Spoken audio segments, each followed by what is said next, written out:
যে কিছু করেই না, সে শুধু এখানে দাঁড়াই হয়েছিল। এটা যদি তার অপরাধ হয় তাহলে যেন মেন অপরাধে তাদেরকে আটক করে নাই। আমার ভাই ঘটনাস্থলে ছিল না। আমার আপনাদের কাছে জনগণের কাছে দেশের মানুষের কাছে একটা প্রশ্ন।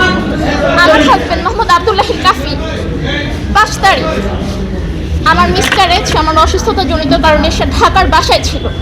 সে ঘটনাস্থলে উপস্থিত ছিল না। একটা মানুষ যদি ঘটনাস্থলে উপস্থিত না থাকে এবং তার কোনো অডিও বা আপনার নির্দেশ দানের কোনো ওয়ারলেস রেকর্ড কোনো কিছু না থাকলে সেই মানুষটাকে কীভাবে নির্দেশদাতা বানানো হয়? আমি শুধু আপনাদের কাছে জনগণের কাছে আমি শুধু এইটুকু প্রশ্ন করতেছি, কিভাবে তাকে নির্দেশদাতা বানায় একটা এত বড় একটা সাজা দিয়ে ফেলা হয়? সে শুধু দেখা যাচ্ছে যে ওইখানে দাঁড়ায় আছে, এটার ভিত্তিতে তারা ওইখানে আসামি করা হয়েছে এবং তারে মৃত্যুদণ্ড সহ যাবজ্জীবনের জেল দেওয়া হয়েছে। এটাই আমি আজ পর্যন্ত এরকম কোথাও দেখিনি যে দোষ না করলেও তারা দোষী বানায়। আজকে এই কোর্টে যেটা করলো এটা আমরা আজ পর্যন্ত এটা মানিয়ে নিতে পারলাম না, আর আমরা এটা কখনো মানবই না। কারণ শাস্তি যাদের দেওয়া উচিত তারা দেয় নাই। সে হচ্ছে একজন কনস্টেবলের যে ফাঁসি হয়, যে কিছু করেই না, সে শুধু এখানে দাঁড়াই হয়েছিল। এটা যদি তার অপরাধ হয় তাহলে যেন মেন অপরাধে তাদেরকে আটক করে নাই।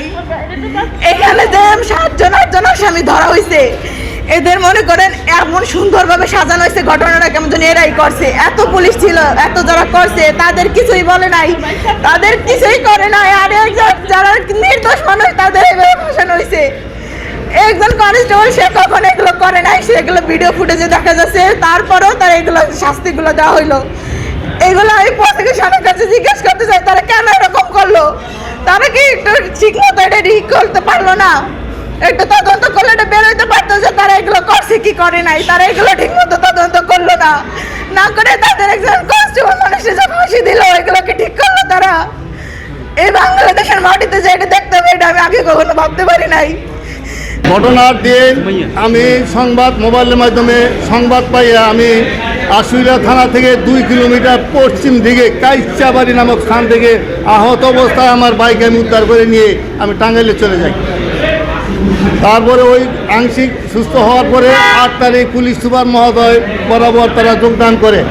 পুলিশ সুপার মহোদয়ের কাছে তার যে ব্যবহৃত রিভলভার 10 রাউন্ড গুলি সহ রিভলভারটি ওখানে জমা দেওয়ার পরে ওনাকে নবাবগঞ্জ থানা ওনাদের স্টাফদের রাখলেন। কিছুদিন রাখার পরে কিশোরগঞ্জে বদলি করে দিলেন, কটিয়াতে পাকুন্দা থানায় ছিলেন।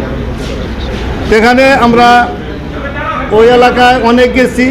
যাওয়ার পরে আসলে দেখা যাইতেছে যে প্রকৃতপক্ষে যে অপরাধী এএসআই মনিরুল ইসলাম সে সাক্ষী দিয়ে গেছে, অথচ উনি গাড়িতে আগুন দিচ্ছে। কনস্টেবল জুয়েল নামে যে কনস্টেবল আছে সেই দিচ্ছে। আমার ভাই ঘটনাস্থলে ছিল না। আমরা এখানে ন্যায় বিচার পাই নাই।